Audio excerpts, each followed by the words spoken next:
എപ്പോഴും ഷൂട്ട് എടുക്കുമ്പോൾ ഓടിയെത്തുന്ന നമ്മുടെ ലില്ലിക്കുട്ടി തന്നെ. ശ്രീലക്ഷ്മി മോളുടെ ഷോട്ട് എടുത്തുകൊണ്ടിരിക്കുകയാണ്.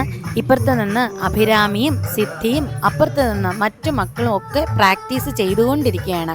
കറക്റ്റ് ടൈമിംഗ് ആകുമ്പോഴത്തേക്കും അവർ കൃത്യമായിട്ട് സെൻറ്ററിലേക്ക് ഇങ്ങ് കയറി വരും. നീലക്കുയിലെ ചൊല്ലു എന്ന നൃത്തവും വേറൊരു നൃത്തമാണ് അന്നത്തെ ദിവസത്തിൽ ഷൂട്ട് ചെയ്തത്.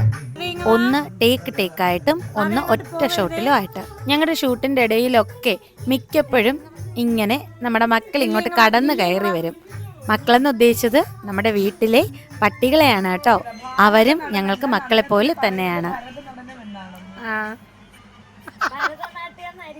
ഷൂട്ടിന് ശേഷം അനാമിക മോളിരുന്ന് കമൻസ് ഒക്കെ വായിക്കുകയാണ്. ഞാൻ പറഞ്ഞു 1M പോയ വീഡിയോ ആണ്, ഇതിൻ്റെ പാട്ട് നിങ്ങളാണ് പാടിയിരുന്നെങ്കിൽ അത് 2M പോയേനെന്ന്. അപ്പോൾ നമ്മുടെ സിദ്ധിദാത്രി ഒന്ന് പാടി. ഈ പാട്ടിനായിരുന്നു നമ്മൾ നൃത്തം ചെയ്തിരുന്നെങ്കിൽ കൂട്ടുകാരൊന്ന് ആലോചിച്ച് നോക്കി എന്തായേനെ. ഇതൊക്കെ തമാശക്കളിയാണ് കേട്ടോ കൂട്ടുകാരെ.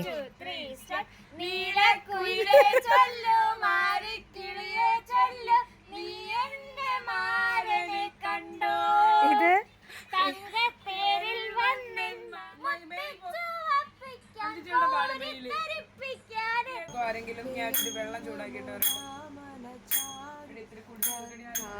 സർഗത്താളുകൾ, സ്വർഗത്താളല്ല. ശരിക്കും നമ്മുടെ നിത്യതി മക്കൾ കുഴപ്പമില്ലാത്ത രീതിയിൽ പാടുന്നവരാണ് കേട്ടോ. പക്ഷേ തമാശ സമയത്ത് അങ്ങേയറ്റം തമാശ തന്നെയായിരിക്കും. അതിനുശേഷം ഭാരത നടനത്തിൻ്റെ സംഗീതവും സാഹിത്യത്തിൻ്റെയും പഠനത്തിൻ്റെ ടൈമിംഗ് ആണ്.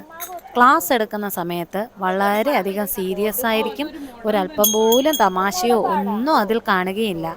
ശരിക്കും അങ്ങനല്ലേ കൂട്ടുകാരെ? നമുക്ക് ഓരോന്നിനും ഓരോ സമയമുണ്ട്.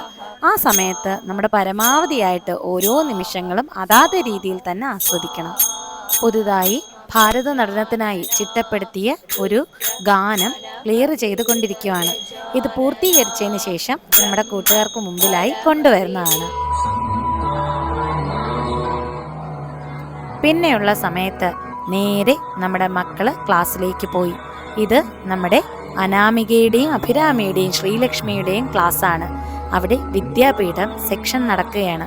ഈ തമാശയും ചിരിയും ഒക്കെ മാറി വളരെയധികം ആത്മാർത്ഥമായി വിദ്യാപീഠത്തിൻ്റെ ക്ലാസ് എടുക്കുന്ന നമ്മുടെ മക്കളോട് എനിക്ക് വളരെയധികം ബഹുമാനവും ആദരവും തോന്നിയിട്ടുണ്ട്. എത്രത്തോളം മികച്ച രീതിയിൽ അവരുടെ മക്കളെ ഉരുത്തിരിച്ചെടുക്കാമോ അത്രയും പരമാവധി അവരാൽ കഴിയുന്ന രീതിയിൽ ആ ക്ലാസ്സുകൾ അവർ ചെയ്തെടുക്കുന്നു.